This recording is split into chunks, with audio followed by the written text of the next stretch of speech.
dia não importa. O princípio lá da criação era o seguinte: após 6 dias de trabalho, o 7º dia é o dia do descanso. É por isso que o 7º dia é chamado sábado. A palavra sábado quer dizer descanso em hebraico, né? Então, como é que Adão e Eva guardavam o sábado? Eles tinham um calendário lá escrito segunda, terça, quarta, quinta, sexta, sábado, domingo? Não, eles não tinham calendário. Como é que eles faziam? Eles observavam o pôr do sol, né? Eles contavam os dias. Então, eles contavam, vamos trabalhar 1, 2, 3, 4, 5, 6 dias. No 7º dia vai ser o sábado, vai ser o nosso dia de descanso, né? Então, guardar um dia chamado sábado, isso é irrelevante. É irrelevante. O que importa é o seguinte: após 6 dias de trabalho, um dia de descanso, e esse dia é o sábado, né? A igreja primitiva não tinha problema com isso, tanto é que ela não ficou constrangida em passar a guardar um dia chamado domingo, né? Sem problema.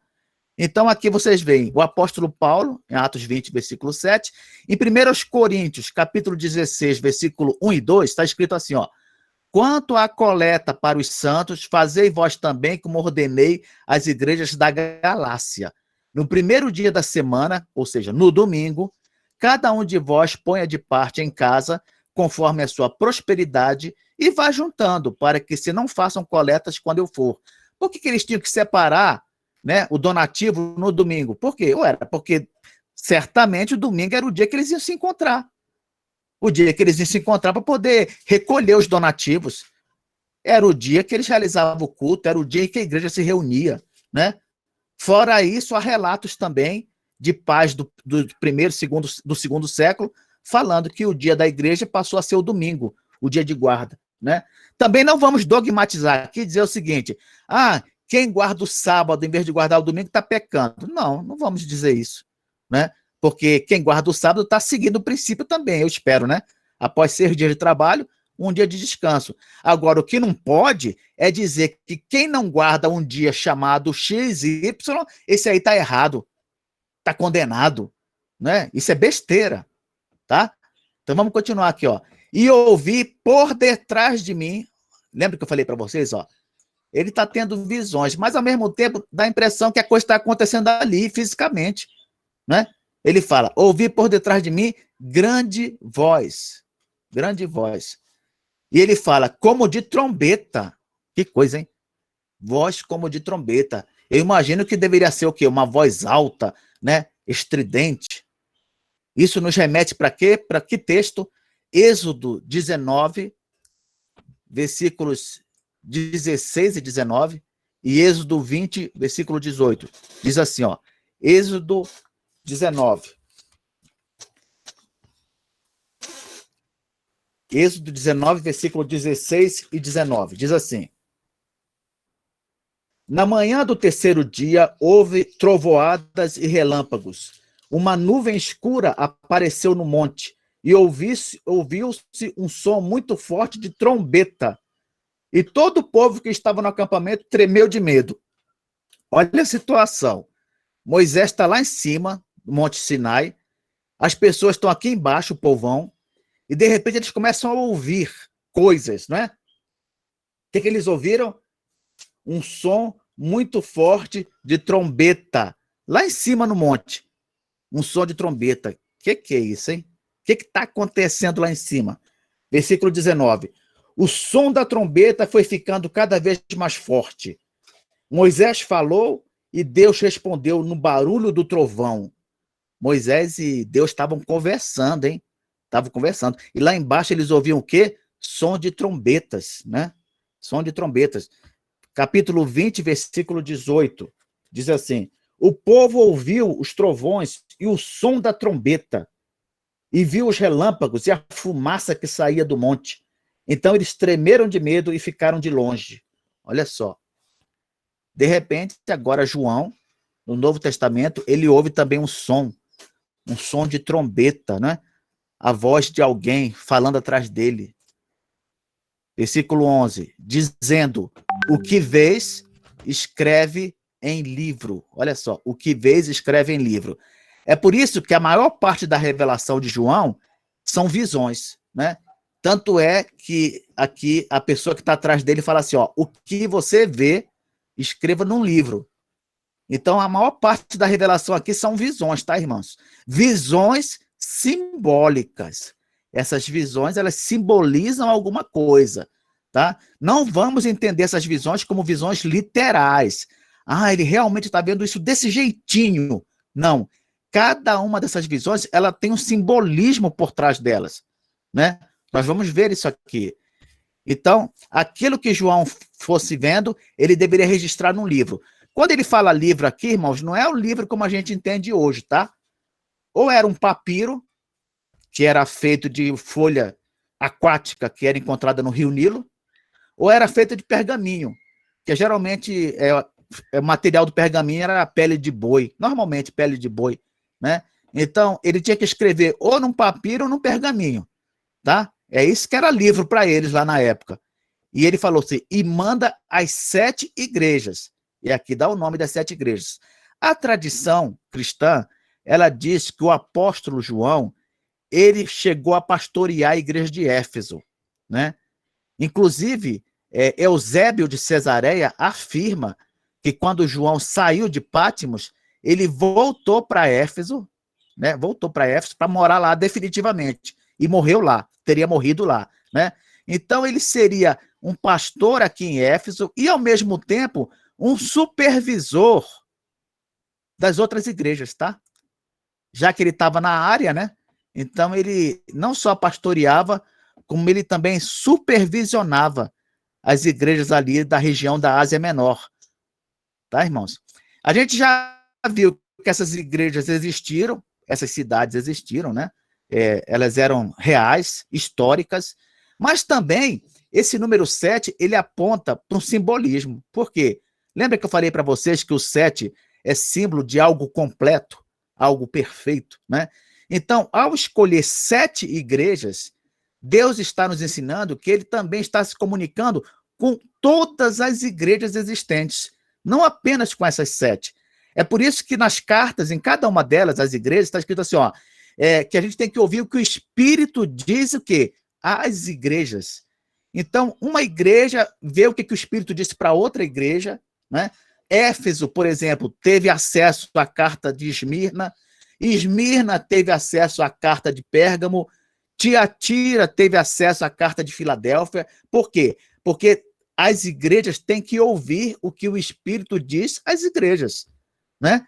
Foi assim naquela época e é assim até hoje, tá, irmãos? Embora ele tenha escrito para uma igreja com seus problemas particulares, esses problemas devem ser aplicados na nossa vida. A gente tem que ler as cartas pensando, o que a minha igreja tem de semelhante com essa igreja?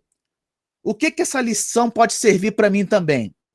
O que essa exortação diz respeito à minha vida, à minha igreja? Né? É assim que a gente tem que ler as cartas, tá? Então, a voz diz, ó, e você vai mandar, vai escrever num livro e vai mandar para as 7 igrejas. Então, o Apocalipse foi escrito para quem? Foi escrito, a princípio, para as 7 igrejas. Mas ele, ao mesmo tempo, foi escrito para todos os crentes em todas as épocas, tá? Então, vamos continuar aqui. Ah, por que aquelas 7, Kleber? Por que não outras igrejas? Por que aquelas 7? Se havia várias igrejas na Ásia Menor, várias igrejas cristãs, né? Irmãos, aí nós temos especulações, tá? Especulações. Uma delas é a seguinte, os comentaristas pensam que foram essas 7 igrejas porque essas 7 igrejas seriam igrejas que o apóstolo João tinha contato.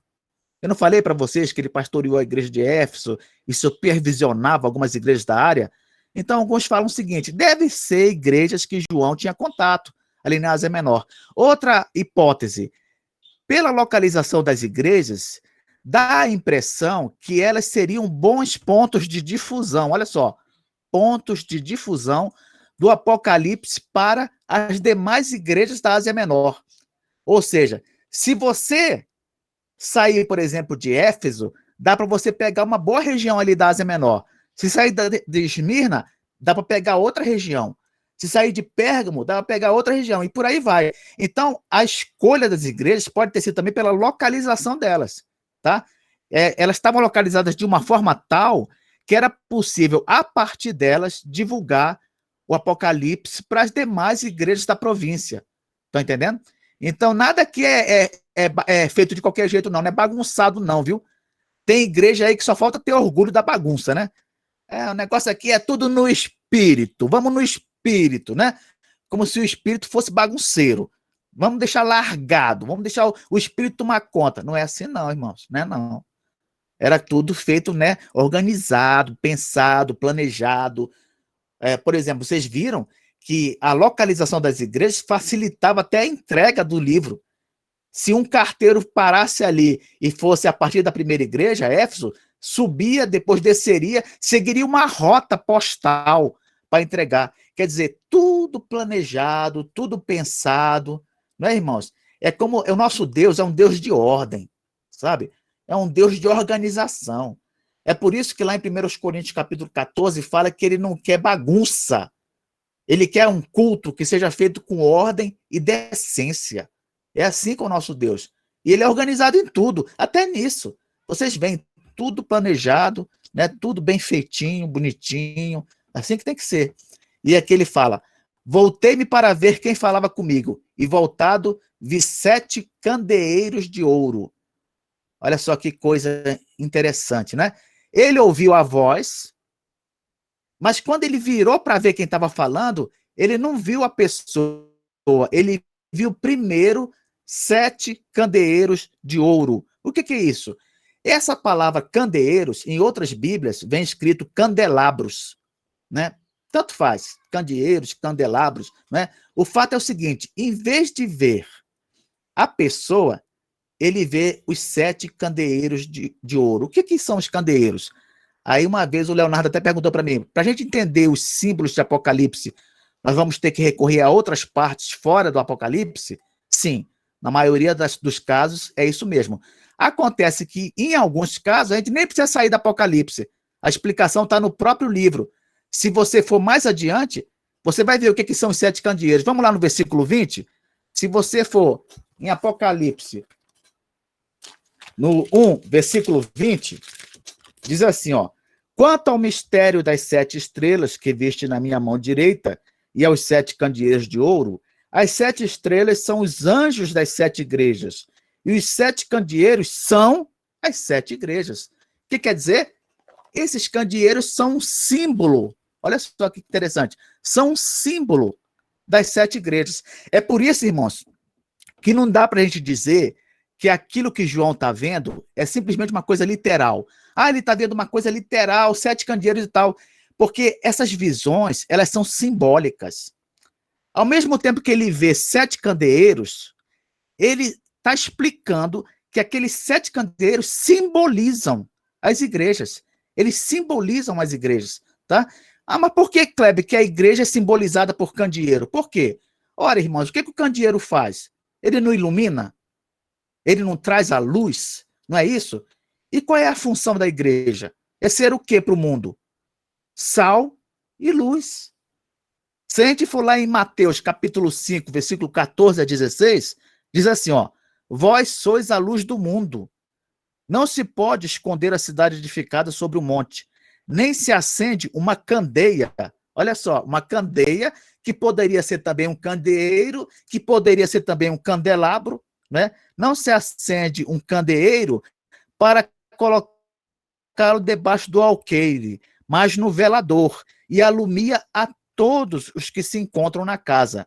Assim brilhe também a vossa luz diante dos homens, para que vejam as vossas boas obras e glorifiquem a vosso Pai que está nos céus. Vocês estão vendo?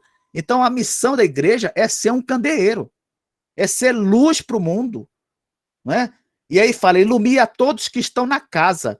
Quer dizer, você é o único crente no seu lar. Pois é, você é o candeeiro dali, né? Você é aquele que deve trazer luz para o seu lar.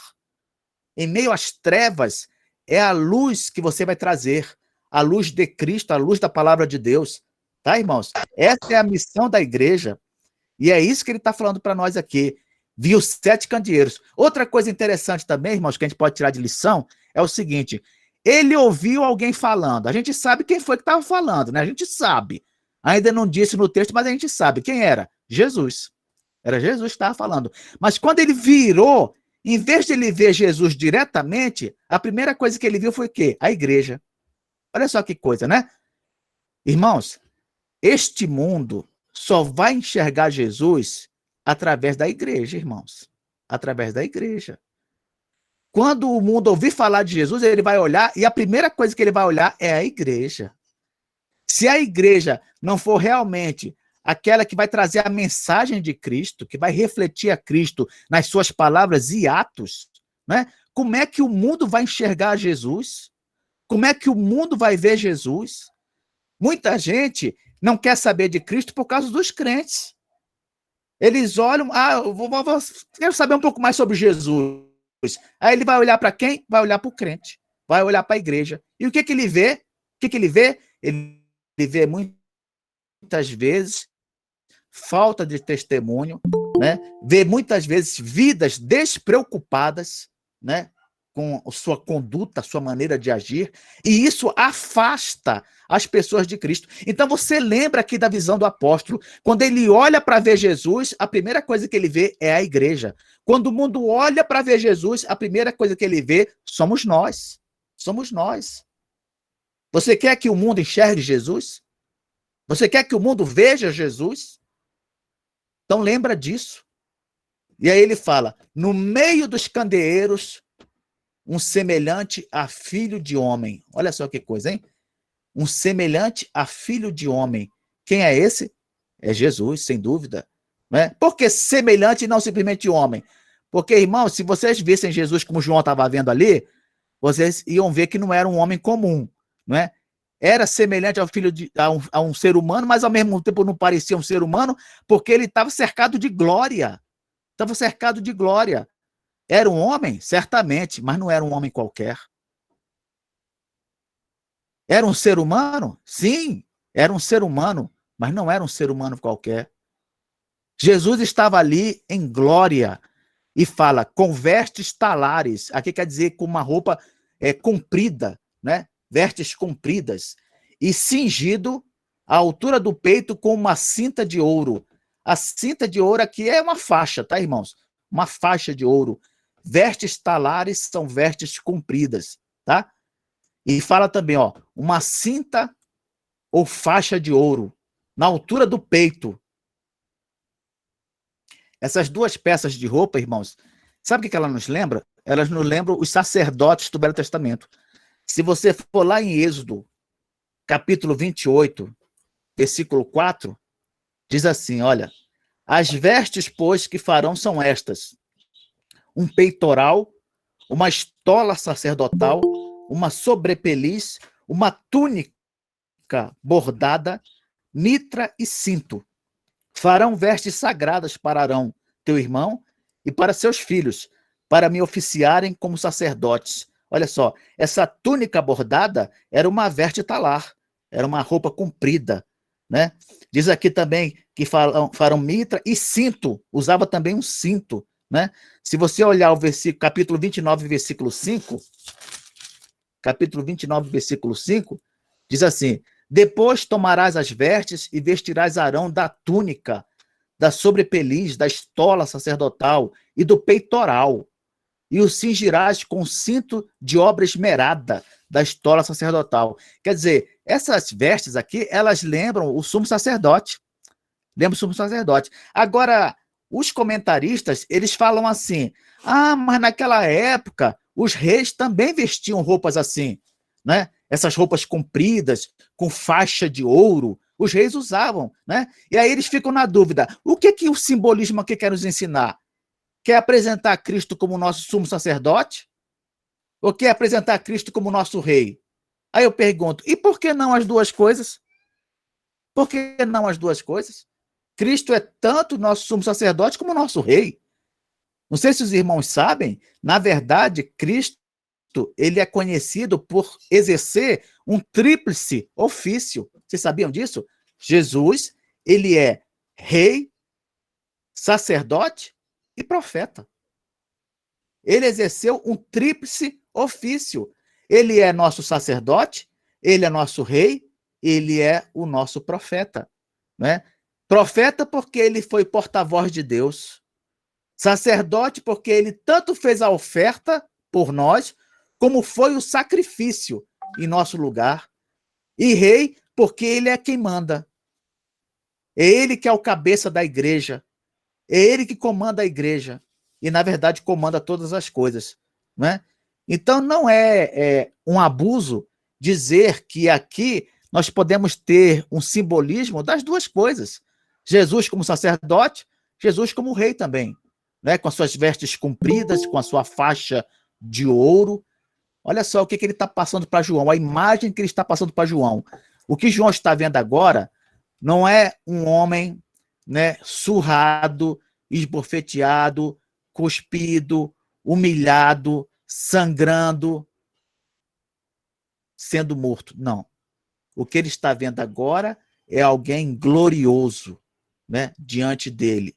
Aquele Jesus que foi pisoteado pelos homens, esse Jesus não está mais aqui. Não está mais aqui. O Jesus que João tem diante de si é um Jesus glorioso, um Jesus soberano, um Jesus que vem exercer juízo na sua segunda vinda, né? E é importante nós termos isso claro na nossa mente.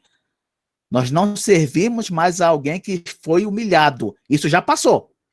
Nós estamos servindo aquele que é Senhor de tudo e de todos. É a esse que servimos, né?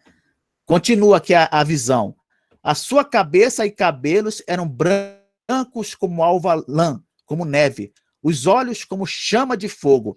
Irmãos, essa imagem da cabeça e cabelos brancos como alva lã, como neve, isso aqui tem vários simbolismos, tá? Vários simbolismos. É um simbolismo bem rico aqui. Primeiro lugar, o cabelo branco, essa cabeça branca, cabelo branco, aponta para a experiência, tá, irmãos? Experiência, sabedoria, e isso era algo digno de respeito na antiguidade. Se você olhar Provérbios, capítulo 16, versículo 31, diz assim, ó, Provérbio 16, 31. Coroa de honra são as cãs, quando se acham no caminho da justiça. Olha o que ele fala, coroa de honra são as cãs. Aí você fala, Cleber, o que é cãs? Cães são cabelos brancos. Olha o que o texto está dizendo. Os cabelos brancos são uma coroa de honra. Por quê? Porque cabelos brancos normalmente refletem, ou deveriam refletir, sabedoria, experiência, né? Então, nós estamos diante aqui de um ser, o mais sábio de todos, né? O mais sábio de todos. A cor branca, o cabelo branco, também simboliza longo tempo de vida, né? O que poderia apontar para o quê? Para a eternidade do Cristo. Para a eternidade do Cristo. Poderia apontar também para isso, para a eternidade. Poderia apontar para a sabedoria, poderia apontar para a eternidade, poderia apontar também para a pureza. Porque o branco, na Bíblia, está relacionado também à pureza, à santidade. Tá? Então, só nesses cabelos brancos aqui, nós temos pelo menos 3 simbolismos. Né? Temos o simbolismo da sabedoria do Cristo, temos o simbolismo aqui da eternidade do Cristo, temos o simbolismo da pureza do Cristo, a sua santidade, tá? Tudo isso a gente pode ver nessa visão, né, dos cabelos brancos do Cristo diante de João. Os olhos como chama de fogo. Como chama de fogo. Por quem? Chama de fogo, né? Aqui os comentaristas eles são praticamente unânimes, né? Eles entendem que esses olhos como chama de fogo é uma alusão à onisciência de Deus. Olha só que coisa, hein? Que tudo sabe, tudo vê. Assim como nada escapa ao fogo, que vai consumindo sem freio e vai entrando nos lugares e vai perscrutando, né, tudo, assim também são esses olhos que vão entrando em qualquer lugar e vão para exercer juízo. Por que, Kleber, exercer juízo? Porque o fogo, na Bíblia, ele é instrumento de punição. Olha que coisa. É bem verdade que o fogo também é instrumento de purificação na Bíblia. Ele é um símbolo tanto de punição quanto de purificação, né? Só que nesse caso aqui não há dúvida nenhuma de que o símbolo que ele quer retratar é o símbolo da punição, né? Nós vamos ver que Jesus, de acordo com a mensagem que ele vai trazer para João, ele vai revelar que uma das coisas que ele vai fazer na sua vinda é exercer o juízo, exercer punição contra o pecado. Então, esses olhos, como chama de fogo, são aqueles olhos que veem todas as coisas, né, e vai exercer juízo, né? E aqui, mais uma figura, os pés semelhantes ao bronze polido. Olha, os pés semelhantes ao bronze polido, como que refinado numa fornalha. Dá a impressão que os pés acabaram de ser formados, né, na fornalha, estão saindo agora quentinho. Sabe aquele pão que sai do forno? Sai quentinho, né? Uma delícia para comer, né? Aqui o bronze saiu da fornalha agora.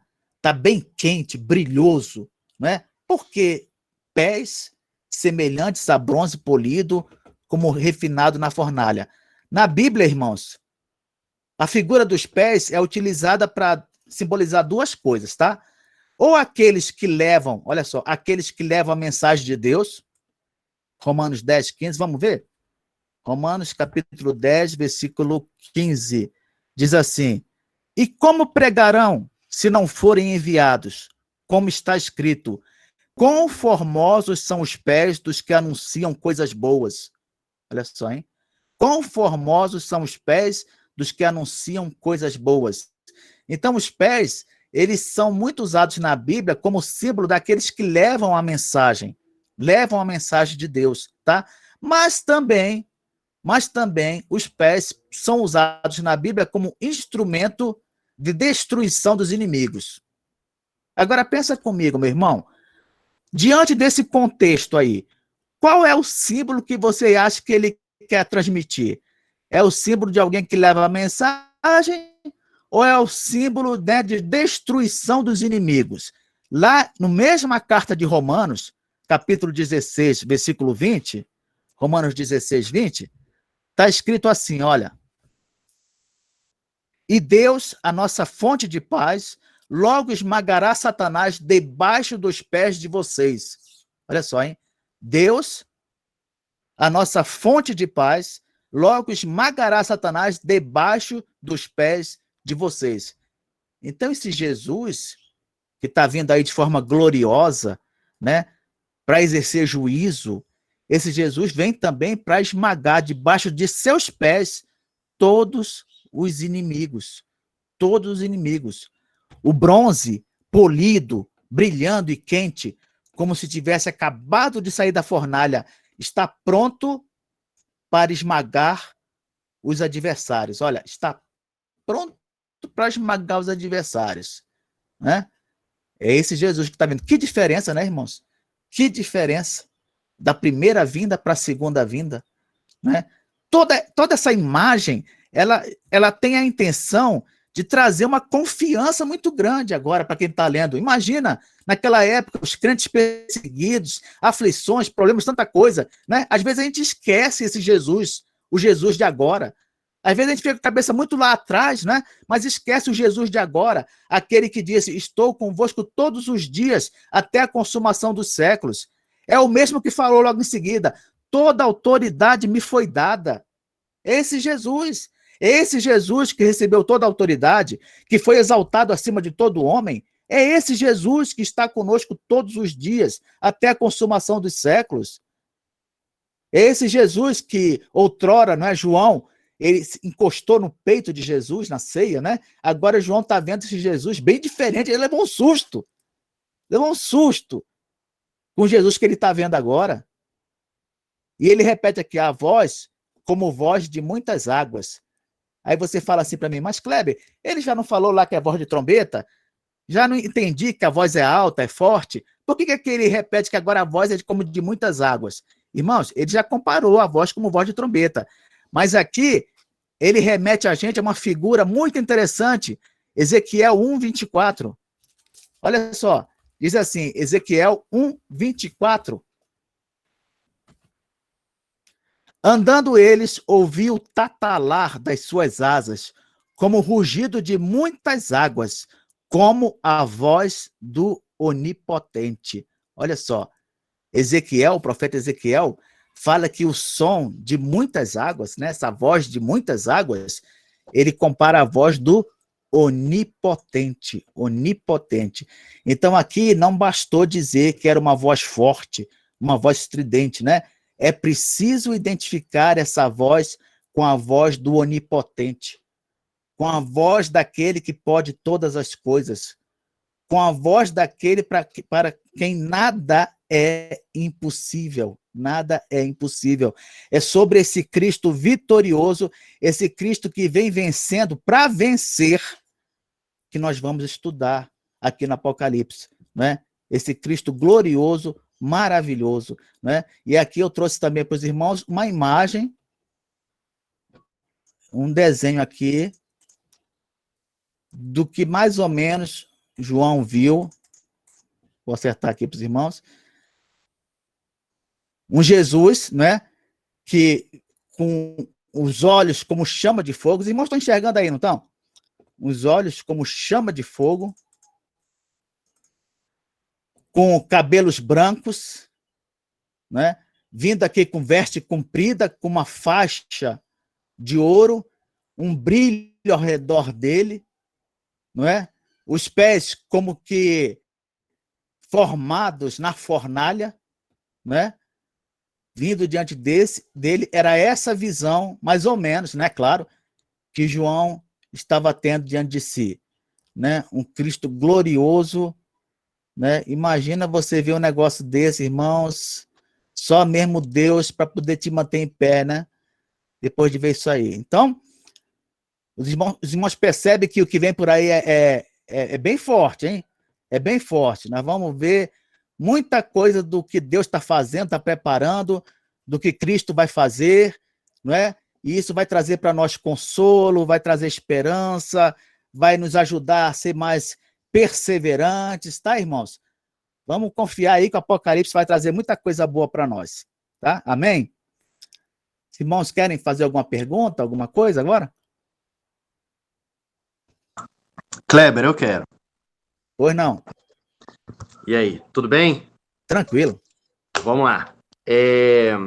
Na verdade, eu queria saber sua opinião sobre o versículo 10. Ok. Achei-me em espírito no dia do Senhor e ouvi todas essas coisas, ok? Então,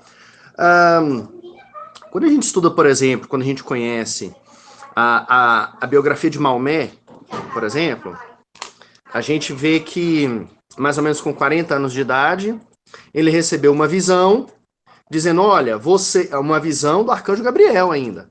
Você é meu escolhido. Vai lá e faz tal coisa. Né? Joseph Smith, também com 14 anos, aparece lá um anjo, um arcanjo para ele e fala assim, olha, vou te dar aqui uma revelação a mais. Jesus é o Redentor. Mas eu vou te revelar mais coisa. Né?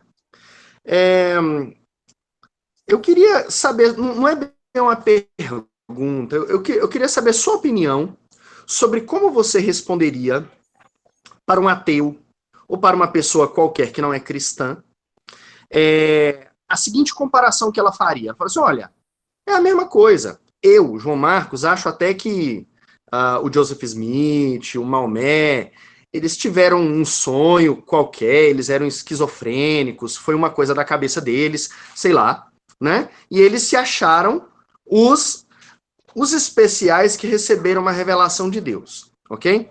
E alguém chega para você e fala, o Kleber é a mesma coisa, entendeu? Aqui, ó, os três, Joseph Smith, Maomé e João, tiveram ali uma visão meio alucinógena, alguma coisa, e deu isso aí no livro do Apocalipse. É claro, agora eu vou falar da minha posição. É claro que a gente sabe que é o Espírito Santo que revela pra gente que as Escrituras é a palavra de Deus. Quando a gente compara a mensagem do Apocalipse com o restante das Escrituras, a gente vê que não existem contradições, né? Mas eu queria que você pudesse acrescentar o que mais que você falaria para uma pessoa que compara João como tendo uma visão qualquer, já que papel aceita tudo, pode até questionar, falar que ele era esquizofrênico, teve um simples sonho. O que você diria para essa pessoa? Olha, primeiro o que a gente tem que entender é o seguinte, para nós que somos cristãos, né, eu sei que isso ofenderia, é claro, um muçulmano, ofenderia um testemunho de Jeová e tal, mas quem são Maomé e Joseph Smith na fila do pão? Você está entendendo? Quem são esses dois na fila do pão? Para nós, eles não são nada, não significa nada. Agora, como é que você vai começar a explicar as coisas? Primeiro, deixando claro que isso é uma questão de fé. É uma questão de fé. Não adianta nada você querer abrir a Bíblia e mostrar que a Bíblia segue uma lógica e tal. Não. Primeiro de tudo, é preciso fé. É preciso fé.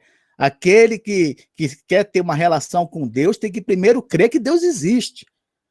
Tem que primeiro crer, não é? Que realmente essa palavra é a palavra de Deus. Eles creem que Maomé é o profeta e que Jesus é um profeta, né? E Joseph Smith crê mais nas revelações que ele recebeu do que nas revelações que estão na Bíblia. Quer dizer, é uma questão, em primeiro lugar, de fé. Eles creem nisso, nós cremos nisso aqui, tá? Então a gente tem que levar a discussão, na minha opinião, para esse campo, o campo da fé. Aí se pedir, dê-me agora as razões da sua fé, né? Aí tudo bem. Aí vou fazer como o apóstolo Pedro nos orientou, né? Estejam preparados para responder, né, àqueles que pedirem de vocês as razões da fé de vocês. Então, se eles quiserem saber por que eu creio assim, né, aí eu vou discutir, vou argumentar, vou e tal, pá. Mas a gente sabe, irmãos, que na verdade tudo depende da ação do Espírito Santo de Deus, né? É possível que você até argumente bem, é possível, mas isso não quer dizer que vai haver uma conversão, uma aceitação ali, né? Mas é importante deixar claro isso. Isso é uma questão de fé. Nós cremos que esta palavra é a palavra de Deus e que fora dessa palavra não há, né, aceitação de nenhuma outra, porque a Bíblia ela é completa, ela tem tudo que nós precisamos, né? E fora dela não tem como a gente aceitar. Por isso que a nossa confissão de fé diz, não é que nós não aceitamos revelações extra-bíblicas, não aceitamos nada que esteja fora da palavra de Deus, né? Era isso que eu responderia, basicamente, entendeu? Tá joia, valeu, obrigado. Mais alguma coisa, irmãos? Tranquilo? O que é importante, irmãos, vocês saberem é o seguinte, tá? A Bíblia, isso é importante ressaltar. A Bíblia, ela não se tornou palavra de Deus porque a igreja autenticou, tá? A gente não crê dessa maneira, né? A igreja reconheceu porque a Bíblia é a palavra de Deus. Ela é a palavra de Deus. Então, o Espírito Santo testificou no coração das pessoas, dos crentes, que aquela ali era a palavra de Deus. Não foi uma autorização dos crentes. Ah, tá bom, então a gente vai atestar que isso aqui é a palavra de Deus e ponto. E nós demos autoridade para ser considerada a palavra de Deus. A Igreja Católica entende assim, né? Ela entende que foi devido à autoridade dela, né, à autenticação dela, que a Bíblia deve ser entendida como palavra de Deus. Não, a Bíblia é a palavra de Deus, independentemente do que você acredite, meu amigo. Independentemente do que você acredite. Não é porque o seu vizinho não acredita que a Bíblia é a palavra de Deus, ela vai deixar de ser palavra de Deus. Ela é palavra de Deus, independentemente do que nós cremos. Vocês entendem? Independente do que nós cremos. Poderia ser que eu, no passado, não acreditasse que ela era a palavra de Deus, e ela continuava sendo. Então, a Bíblia ela não depende da nossa fé para ser palavra de Deus. Ela é palavra de Deus simplesmente porque foi Deus que a revelou. Foi Deus que entregou. Foi Deus que inspirou homens para escreverem essa palavra. Então, isso é um fato histórico. Deus se revelou, não é? Inspirou pessoas e elas escreveram a sua palavra. Se você crê ou não crê que a Bíblia é a palavra de Deus, isso é outra história. Mas ela é a palavra de Deus. Então, é importante deixar isso claro também, tá, irmãos? Ela não depende da nossa fé para ser palavra de Deus. Ela é palavra de Deus independentemente da nossa fé. Tá? Oi. Kleber, eu estou lendo aqui, né, nessa Bíblia de Estudos ainda, né, só para voltar à questão do João Marcos, que o João, né, o apóstolo João, ele teve essa visão acordado, né? Ok. Então, assim, ele em espírito, ele entrou num estado, né, de graça, acordado, né? Então, assim, ele estava consciente, ele estava visualizando algo que estava, como você havia enfatizado, aparecendo só para ele, Isso, né? isso. É. Então, assim, eu não lembro detalhes da questão do Maomé, mas Maomé me parece que foi sonho, né, dormindo, e o Smith, eu não sei se foi acordado ou dormindo, mas o interessante aqui, né, o importante é que João estava acordado, ele estava alerta, né, e em espírito ele teve essa visão, né, entrou num estado sobrenatural, né, e teve a visão. Irmã, inclusive, eu até queria dizer o seguinte, ó. Né? Irmãos, que eu até queria dizer o seguinte, eu particularmente, irmão, a minha visão sobre essas religiões aí é o seguinte, Maomé, para mim, ele foi um malandro, sabe, um espertão. O que ele fez? Ele pegou e inventou essas coisas aí, essas visões, inventou, porque, irmãos, com certeza não veio de Deus, porque visões que falam coisas contra a palavra de Deus não vieram, né? Então eu estou dando benefício da dúvida para ele ainda. Eu não vou dizer que veio do capeta, né, para não ofender, mas ou veio do capeta ou veio da cabeça dele. Por quê?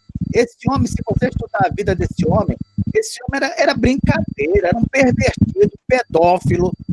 O cara aprontava, ele queria poder, queria unir as tribos árabes, né? Cada uma cria num Deus diferente. E ele, com essa história aí, misturou elementos do catolicismo, tá, irmãos? Misturou elementos do catolicismo e do judaísmo. Tanto é que ele coloca lá Abraão junto, coloca lá Ismael, coloca a Maria também, entra no meio, depois ele acrescentou Jesus Cristo. É uma coxa de retalhos, uma bagunça. Sabe por que o Alcorão só pode ser lido em árabe? Porque se ele tivesse na língua de todas as nações, muita gente ia rir do que está escrito ali, toda a bagunça que é esse livro. Não chega aos pés da Bíblia, né? Em valor literário. Não estou falando nem em valor divino, de inspirado, não. Não chega aos pés da Bíblia, uma bagunça aquilo ali, você não entende nada, ensinando coisa, sabe, que você não vê sentido nenhum. Então, para mim, ele foi um pervertido, malandro, entendeu? Essa é a minha visão particular de Maomé. Pesquisa a vida dele para você ver. Pesquisa.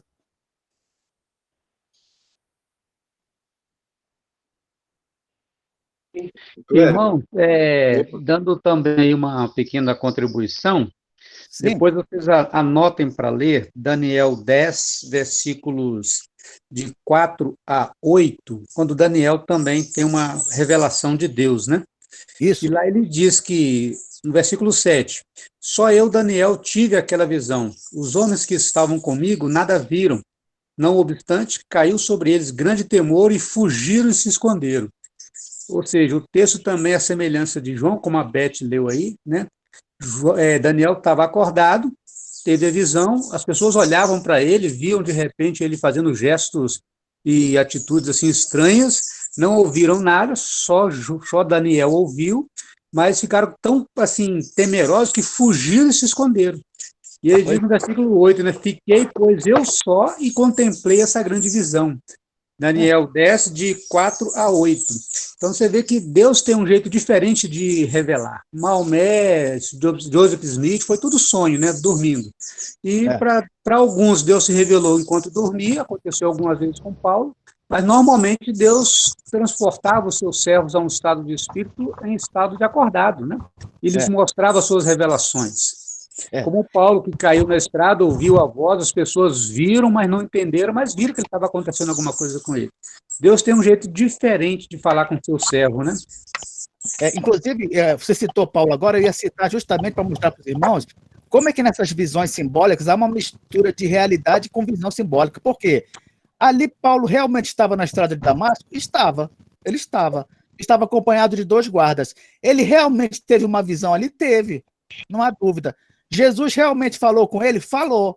Mas vocês notam que só ele viu, praticamente, é isso que o texto dá a entender. Só ele ouviu direito a mensagem claramente, só ele. Os guardas estavam ali, mas não tiveram aquela percepção que o apóstolo Paulo teve, né? Então, essas visões realmente elas são um mistério para nós. Porque ao mesmo tempo que a pessoa está ali, fisicamente está ali, né, está presente tudo, ao mesmo tempo mistura essas coisas que só ela percebe, né? Só ela percebe com os olhos, vamos dizer, espirituais, né? Ô, Cleber, você já está dando spoiler da mensagem de hoje à noite. A gente vai citar a gente vai citar justamente essa questão de Paulo na viagem, né? Que ele ouviu, viu o clarão e entendeu a mensagem. Os outros que estavam com ele até viram o clarão, mas entenderam a mensagem, né, de nadinha de nada, entendeu? Entenderam, muito né? Bom. Não. A gente nunca pode pensar que essas visões aqui, uma pessoa ou outra poderia ver. É claro que não. A visão era para ele, era para o profeta. Né? Então, mesmo que tivesse alguém do lado de João ali na ilha, não iria ver o que João estava vendo. Não iria, com certeza, irmãos. Tá? O Kleber, oi? Não sei se você concorda comigo, se todo mundo concorda, mas nesse contexto que o João Marcos falou, quer dizer, é um contexto praticamente, o exemplo que ele deu é um contexto apologético, né? Defender a nossa fé de alguma forma. Só que a apologética ela tem vários campos de frente de batalha. Você tem com um ateu que não acredita em nada. Você tem com pessoas que já acreditam no mundo espiritual, mas é budismo, sem budismo já é outra coisa. Então você tem os que dizem cristãos, mas que defendem heresias, né? Isso. Para um ateu é difícil, mas para o cristão, eu acho que o estudo da teologia bíblica, que é a autorrevelação de Deus, a revelação progressiva do plano da salvação, do cristianismo, a partir do momento que se estudar isso bem, você vai ver que a teologia bíblica, o resultado disso não aponta para essas teorias, para essas heresias de adventismo, ela não se encaixa na revelação, né, nessa revelação progressiva. A revelação progressiva não vai desembocar no adventismo, no que eles defendem, não desemboca qual é o nome daquela outra religião? Do Mormon, né? Ela foge da revelação progressiva, né? Então, eu acho que se a gente dominar a teologia bíblica, fica mais fácil para isso ou não. A gente encontra resposta para isso na teologia bíblica. Deixa eu falar uma coisa para vocês. A apologética, que trata da defesa da fé, né? Nós temos 2 ramos hoje no cristianismo sobre essa visão de apologética. Um deles diz o seguinte: se você tiver bons argumentos racionais, você pode convencer uma pessoa, né? Você poderia convencer uma pessoa. Então você tem o William Lane, por exemplo, que é um famoso, né, estudioso evangélico e tal, que usa argumentos racionais para convencer. E tem um outro ramo, do Cornelius Van Til, quem quiser pode pesquisar depois, que diz o seguinte: não adianta nada você usar argumentos racionais. Sabe por quê? Porque isso é uma questão espiritual. Você pode usar os melhores argumentos na tua cabeça, né, para provar que houve, na verdade, criação e não evolução. Isso não vai convencer o que está do lado de lá. Por quê? Porque isso é, antes de tudo, uma questão espiritual. Então ele fala o seguinte: é melhor você pregar o evangelho primeiro, né, e ver se a pessoa aceita Jesus. Por quê? Porque ele fala que esses argumentos racionais só servem para fortalecer a fé do crente. Tá entendendo? Quando a gente ouve uma palestra do Adalto Lourenço falando sobre a Arca de Noé, né, explicando lá como foi possível, quando a gente vê uma palestra falando sobre criacionismo, justificando com argumentos racionais, isso só seria bom, segundo Cornelius Van Til, para fortalecer a fé do crente. Porque para o ímpio isso não significa nada. Ele não vai acreditar de jeito nenhum. Por quê? Porque para ele primeiro tem que cair a escama. Tá entendendo? Tem que sair a venda. Ele tem que primeiro ver as coisas espirituais para depois ele ver como tem lógica os nossos argumentos racionais. Então nós temos aí 2 posturas, né? Primeiro, de que é possível você ganhar alguém para Cristo com argumentos racionais, mas eu não creio nisso, né? E a segunda postura é o seguinte: argumentos racionais só servem para fortalecer a fé do crente. Só serve para isso, né? Porque, na verdade, argumentos racionais não podem converter ninguém. Não podem converter ninguém. O que converte alguém é a mensagem louca do evangelho. É a mensagem escandalosa da cruz de Cristo. É isso que converte alguém. Não é mensagens racionais e tal, discursos bem elaborados. Não adianta. Tá entendendo? Então nós temos no ramo apologético essas duas visões aí. Beleza. O Joyce McDowell, por exemplo, que é famosíssimo, né? Ele tem uns livros, Mais que um Carpinteiro, Evidências que Exigem um Veredito, livros famosíssimos, mas ele usa ali argumentos racionais, né? Para converter, para ver se converte a pessoa, né? Ele usa. O Cornelius Van Til fala assim: é besteira, isso é besteira. Não vai converter ninguém, não.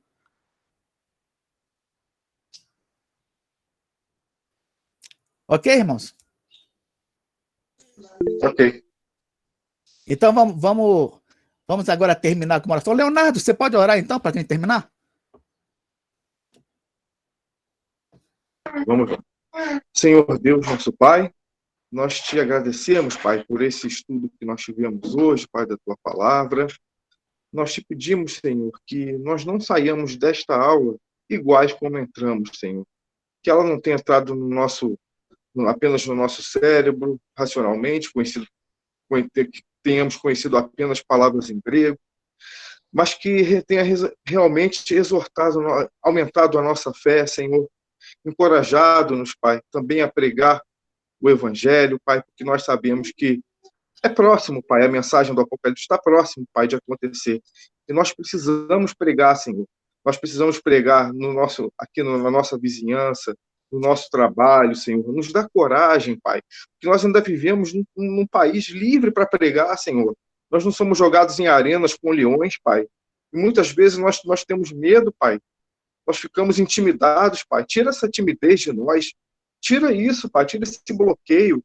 Que nós sejamos realmente candeias acesas, Pai, em meio a todos, sal da terra, Pai, em nome de Jesus. Abençoa o Kleber, Pai, que ele continue sempre, Pai, preparando esses estudos, o Carlos também, são todos envolvidos na escola dominical, Pai, que tanto nos edifica, Senhor. Em nome de Jesus, prepara também para o nosso culto hoje à noite, que entraremos contigo para te adorar, Senhor. Em nome de Jesus. Amém. Amém.